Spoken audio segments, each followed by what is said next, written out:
What's up, Supah players? It's your homie C-Rod, and in this video, I'm gonna tell you what each color does in Dragon Ball Super card game. So whenever you come across somebody at a tournament, you will know more or less what the deck does without even reading the leader, because in Dragon Ball Super card game, we have lots of different colors, and each color has their own unique abilities. And there are 5 colors, if I'm not mistaken. We have the blue decks, we have the green decks, the yellow decks, the black decks, the red decks, and I guess you could put in the dual color decks. And the dual color decks are a combination of those other colors that I mentioned.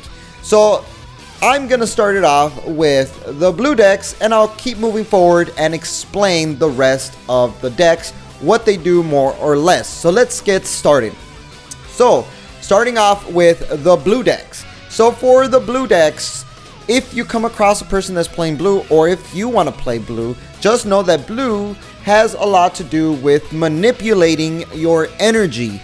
That means you're going to be able to move your energy around. If that means you're going to get your energy back up to active mode, if that means you're going to switch energies from your hand or battle area onto your energy area, or get an extra energy, pretty much blue moves your energies around in some sort of way. So if you like manipulating your energy, then you're gonna really like playing the blue archetype. And energy in Dragon Ball Super card game allows you to do everything from bringing out cards onto the field to activating abilities, extra cards, and so on. So blue is gonna be switching the energies back and forth. Now, the way that they remove cards from play is they usually tend to bounce cards on your opponent's side of the field back to their hand, or tend to place the card from the field under the deck. That's the removal for the blue archetype.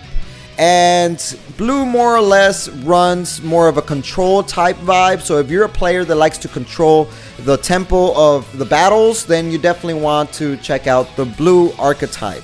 And that's pretty much a quick rundown of the blue. Now let's move on to the yellow. Let's talk about the yellow. So the yellow decks are heavily based on switching your opponent's cards to rest mode and locking your opponent's cards in rest mode. So there are a lot of cards in the yellow archetype that tend to do those type of things, and one of the most broken cards in the game is called Patine, and whenever you bring a card out, it switches it to rest mode. And there are many cards in Dragon Ball Super card game that are in the yellow archetype that switch things to rest mode. And in Dragon Ball Super, when a card is in rest mode, it's pretty much used already. You can't use it anymore.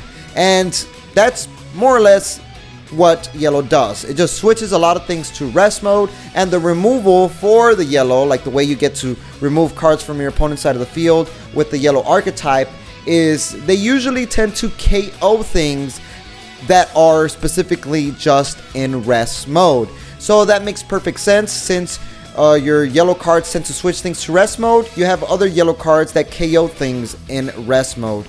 So yellow is more or less of a tempo control type of build as well. They tend to usually go towards the longer games, and they are extremely fun to play. Every color in this game is extremely fun to play.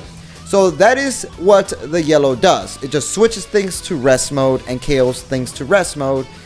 And now let's talk about the red. If you are a red player, you are more or less gonna be playing the red deck with very explosive aggro plays, usually trying to kill your opponent as fast as possible. Some ASAP Rocky type beat when you are playing the red decks. You're really trying to go in there and kill them fast. For example, we got the red Broly deck that brings out a lot of heavy battle cards that deal double strike and criticals, and you're gonna be taking your life so you can take your opponent's life fast. So red is heavily based on explosive attacks that kill your opponent fast. And red's removal, like the way that they remove cards, is by reducing the power of certain cards. So for example, there's cards like After Image Technique that reduces the power of your opponent's card minus 10,000. So if your opponent has a card that has its power reduced all the way to 0, it tends to get knocked out and it is removed and goes to the drop area. So red is going to be reducing the power of your opponent's cards, and it's going to be bringing out battle cards with explosive plays, a lot of double strikes, a lot of criticals going into your opponent with the red engine. So if you're more of an aggro type beat player, definitely build the red decks. And if you know you're playing against any of these colors, just know that what I'm telling you in this video, you should more or less know that that's what their abilities are going to be like based on the color. So now let's talk about the green. So the green color in Dragon Ball Super card game has a lot of abilities when it comes to hand destruction. And what I mean by hand destruction, I mean you're going to be bringing out cards onto the field or activating abilities that remove your opponent's hand and make your opponent discard cards. And in Dragon Ball Super card game, when you have no cards in hand, you're extremely vulnerable because you need cards in your hand to be able to combo, to be able to play battle cards, to be able to throw out energy, to be able to do anything in Dragon Ball Super. So green has a lot of hand destruction. Just look at the most popular card, Rip Rian, Punishing Passion. That card right there, you pay 2 green energies, your opponent drops 2 cards, keeping true to the hand destruction archetype. Now for the removal of the green, you are going to be KOing a lot of your opponent's cards and placing cards from the field in the drop area. So a lot of KOing with the with the green engine. So just know if you come across a green deck, they're probably going to be trying to destroy your hand, and they're going to be KOing everything you bring out because they have lots of cards that KO cards in the green engine. So if you're going to be playing green, I would say it's more of like a control type deck, but with a little bit more aggressive plays and a lot more removal. So green decks don't tend to last too long. They tend to go around the 5 energy mark point. So it'll be roughly more or less a fast or not as fast game depending on your play style. Now let's talk about the last color, which happens to be the black. Now the black archetype and the black decks all tend to do things that warp cards away. When I say warp cards, I mean you're going to be able to remove them from the game and they are sent to the warp zone. And the warp zone is not your drop area, it's another zone where your cards are in this weird state of limbo that you could only get those warp cards with other cards that say you could get those warp cards. So black is the only archetype that's able to touch those warp cards. And in Dragon Ball Super card game, black tends to have a weird type of gameplay style. It could be very explosive or it could be very controlled depending on the type of deck. But more or less, you should know that they are going to be revolving around the drop area. Some black decks activate sparking, which means if you have a certain amount of cards in the drop, you're able to activate abilities.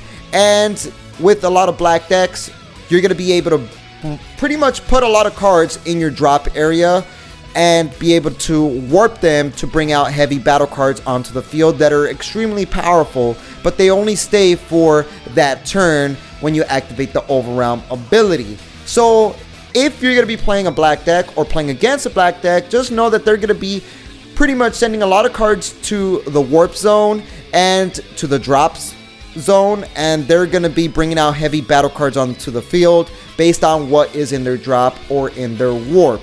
And they bring out a lot of big heavy battle cards. So you want to be kind of careful when you come across the black decks, but every deck has its unique quirks, right? So the black, the green, the yellow, the blue, the red, they all work in their own unique mechanic that I just explained right now. And now let's talk about the dual color cards. So there are many of dual color leaders out there and dual color cards that tend to split the colors. For example, you got blue yellow, red yellow, black blue, all the colors, you can mix them up.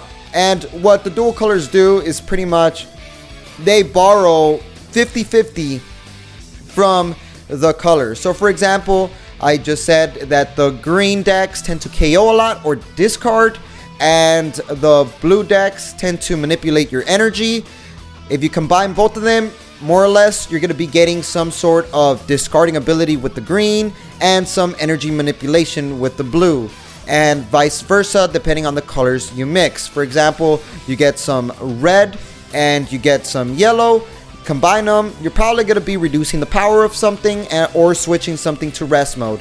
Dual colors tend to borrow abilities from each other, and they tend to be very, very powerful, but the only downside to dual colors is that you have to toss out them in rest mode if you throw them out in your energy. So they're always going to come out in rest mode in your energy unless it has an ability that you're able to ignore that effect.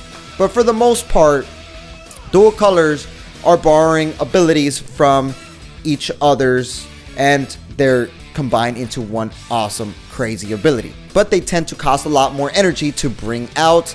So dual colors are in this weird state right now where they're not as powerful as mono colors. So those are all the colors in Dragon Ball Super card game. If you found this video very informative, make sure to share it to one of your friends that's beginning, or if you're a veteran and you're like, oh, that's cool, hit it up in the comment section below. And if you guys could explain it a little bit better in more depth in a comment, that would be great for beginners to watch. And more or less, that's what each one of these colors does. So hopefully you enjoyed this video. Make sure to smash the like and subscribe for more videos. And like we always say, we gotta throw the SPZ gang sign. I haven't made it up yet, but stay super. SPZ all day. Let's go.